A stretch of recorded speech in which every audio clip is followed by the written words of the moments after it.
the IMF was tasked with upholding the gold standard exchange rate system, while the World Bank was established to finance Europe's reconstruction.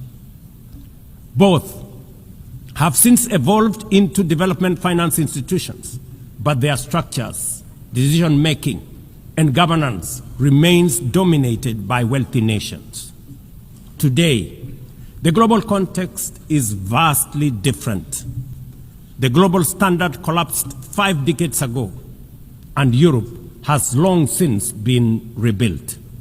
Yet, the governance of these institutions has not kept pace with needs of a multipolar world, especially the needs of poor and developing nations.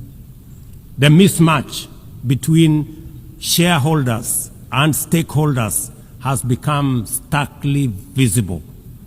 For instance, during the IMF's recent allocation of special drawing rights, 64% went to wealthy nations. Just imagine, 64%. With little need for liquidity support. They didn't need the money anyway, but they got 64%. While the poorer countries received just 2.4%. What a disconnect. The imbalance highlights how the very institutions meant to safeguard global finance stability often perpetuate inequality and instability. I have argued, and I say it again, that the current global financial architecture punishes poor countries with high interest rates and enormous conditionalities, while rewarding rich nations with lower interest rates and softer lending rates. Its rules, priorities, and allocation mechanisms consistently favor those already prosperous, while trapping vulnerable economies in cycles of debt, high borrowing costs, and inadequate access to emergency support and concessional funding. It is imperative to transform these institutions into genuinely independent, apolitical global bodies that their operations are aligned with their global mandate. Such a shift would democratize decision-making, restore credibility, and allow the IMF and the World Bank to serve all countries fairly rather than reinforcing old hierarchies. But Africa is not merely waiting for external prescriptions. We are taking bold and deliberate steps to strengthen our financial independence, safeguard our stability, and accelerate our development. Kenya, for instance, fully endorses the establishment of the Alliance of African Multilateral Financial Institutions, launched with the Africa Union in February 2024.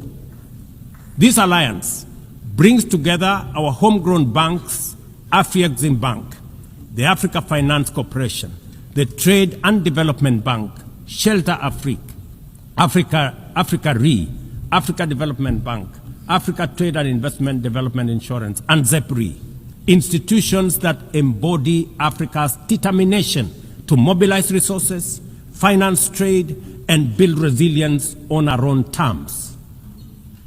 At the same time, the Africa Union is championing 3 transformative institutions: the Africa Central Bank, which will issue a single currency and free our trade from dependence on foreign money; the Africa Monetary Fund, positioned to stabilize our economies and give us true financial sovereignty; and the Africa Investment Bank, designed to mobilize resources for infrastructure, industrialization, and integration that Africa needs to rise.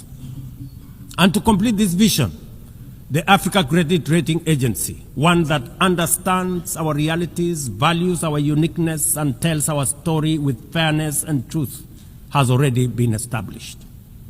Excellencies, as we mark the 80th anniversary of the United Nations, Africa also marks 20 years since the Ezulwini Consensus and the City Declaration, the 2 historic milestones that establishes the common African position on UN Security Council reforms. For 2 decades, Africa has spoken in one voice, demanding justice, equity, and representation in the highest organ of global governance. This demand, however, continues to be ignored, deferred, or endlessly debated to the detriment of both Africa and the legitimacy of the United Nations itself.